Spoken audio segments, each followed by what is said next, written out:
நெய்வேலி பாலு இந்த 31 நிமிடமும் பல நியாயங்களை நம்முடைய ஆளுமைகள் வைத்திருக்கிறார்கள். நீங்கள் சொல்லுங்கள் சார், இன்றைக்கு நடந்த அந்த டிசென்ட் வாய்ஸ், கருத்து மாற்றம், குழப்பம் எப்படி பார்க்குறீங்க? இதுக்கான பின்னணி?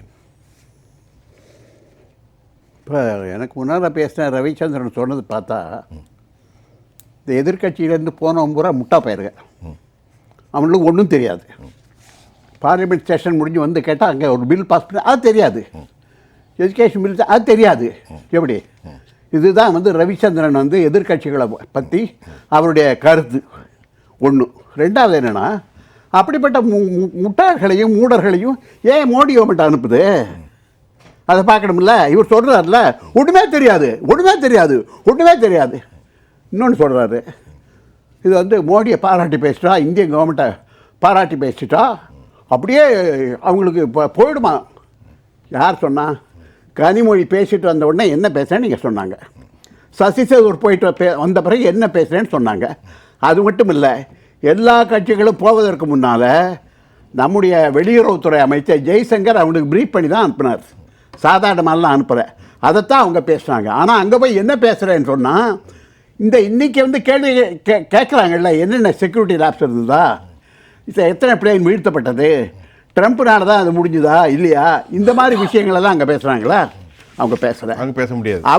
அவங்களுக்கு கொடுக்கப்பட்ட அந்த ஒரு வேலையை, இன்னும் சொல்ல போனால் அவர்கள் எதிர்க்கட்சியாக இருந்த போதிலும் கூட நம்முடைய இந்தியாவினுடைய பெருமையை, இந்தியா எப்படி இந்த அட்டாக்கை எப்படி அவங்க அதை எதிர்த்து அவங்க போராடினாங்க, சிந்தூர் ஆப்ரேஷனை பற்றியெல்லாம் சிறப்பாகத்தான் பேசினார்கள்.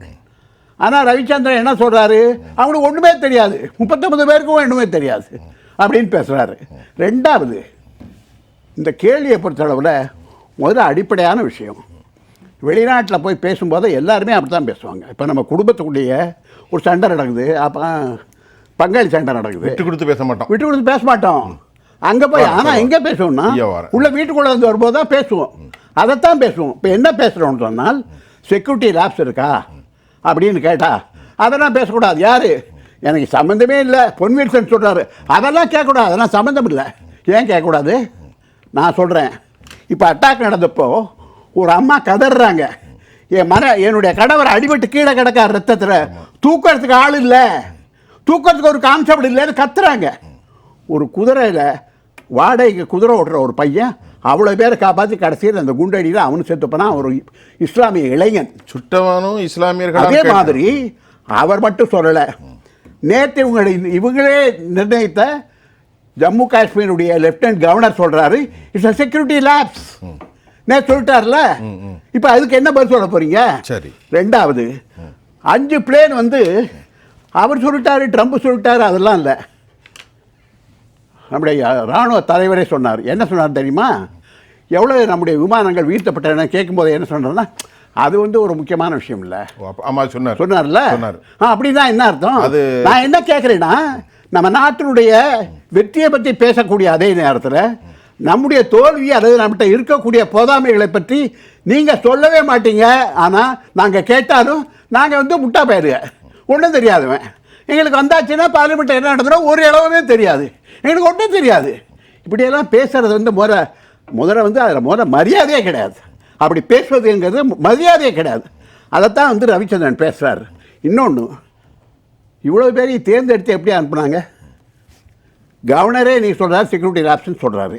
இப்போ நான் என்ன சொல்கிறேன்னா, இதைத்தான் நாங்கள் சொல்கிறோம், எல்லா கட்சியும் சொல்லணும். ஏன்னா அந்த கணவனை இழந்த, குழந்தைகளை இழந்த, பெற்றோரை இழந்த, மனைவியை இழந்த அந்த 16 பேர் கேட்குற கேள்வி என்ன? எங்களுக்கு என்ன பாதுகாப்பு கொடுத்தீங்க? 26. எங்களுக்கு என்ன பாதுகாப்பு கொடுத்தீங்க? அங்கே ஒரு கான்ஸ்டபிள் கூட இல்லையே, என்ன பண்ணீங்க அப்படின்னு கேட்குறாங்க. அப்போ என்னன்னா, இவங்களுக்கு என்னென்னா, அதை ஒத்துக்கிட்டா அமித்ஷா அவருடைய கேள்வி, அமித்ஷாவுக்கு அந்த கேள்வி போயிடும்.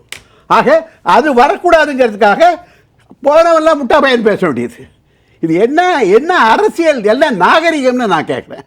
அப்புறம் இன்னொரு விஷயம், 5 பேரை கேட்டோன்னு இவர் தான் சொன்னாரா? அவரே சொன்னார், டிஃபென்ஸினுடைய தலைமை தளபதியே சொன்னார், எவ்வளோ பிளேன் வீழ்த்தப்பட்டது அதெல்லாம் முக்கியம் இல்லை அப்படின்னு சொன்னார்ல. நடக்கிறதா? ஆமாம், அது அப்படிதான் ஒன்று. ரெண்டாவது, நான் என்ன சொல்கிறேன்னா, செக்யூரிட்டி லேப்ஸ் இருக்குதுன்னு சொன்னால், எதிர்கட்சிகள் சுட்டி காட்டினால் நீங்கள் சொல்லுங்கள், செக்யூரிட்டி லேப்ஸ் இல்லை, நாங்கள் பண்ணோம், இது ஏற்பாடு பண்ணோம் அப்படின்னு சொல்லுங்கள். அது சொல்லணும். ரெண்டாவது இன்னொன்று நான் சொல்கிறேன். இப்போ இல்லை,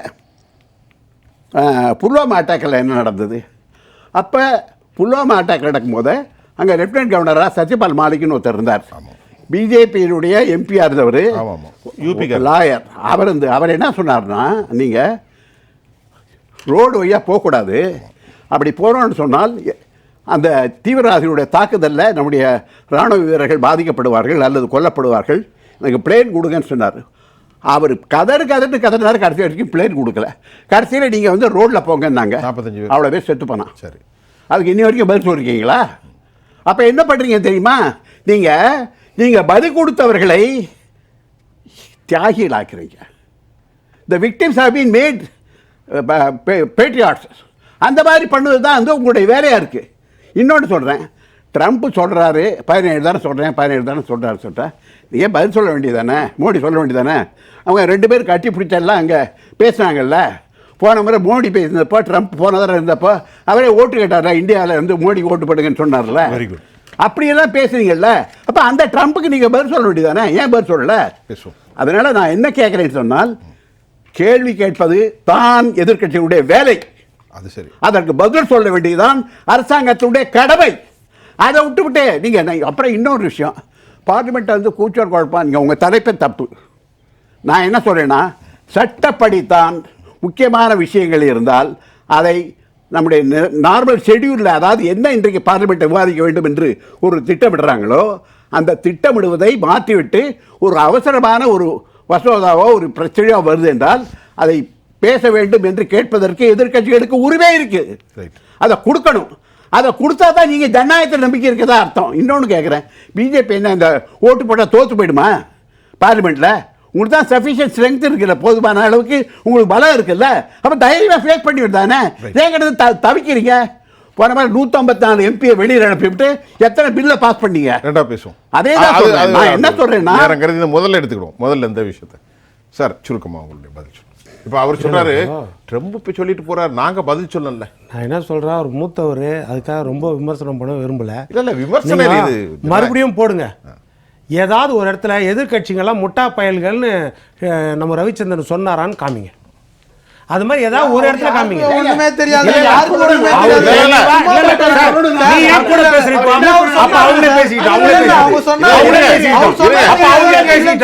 என்ன பேச வரீங்க நீங்க? முட்டா பையன் சொன்னாரா? எங்க சொன்னாங்க? சும்மா நீங்க பாட்டு வயசானவங்க இஷ்டத்துக்கு பேசிட்டு நீங்க உங்க இஷ்டத்துக்கு பேசுறீங்க.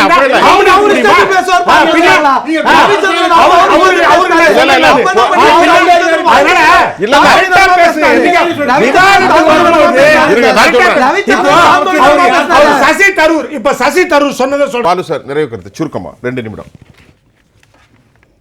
எல்லாம் பேசிட்டேங்க. சரி, கேட்க வேண்டிய கேள்வியெல்லாம் நான் கேட்டேன். பதில் சொல்ல வேண்டியதான் உங்களுடைய பொறுப்பு. ரைட்டு. செக்யூரிட்டி லேப்ஸ் இருக்கு அப்படின்னு சொன்னால் அதை ஏற்றுக்கணும். சரி, நாங்கள் சொன்னப்போ இல்லை, லேப்ஸ் இருக்க போய் தானே சம்பவம் நடந்திருக்கு. அது யாரும் மறக்க முடியாது.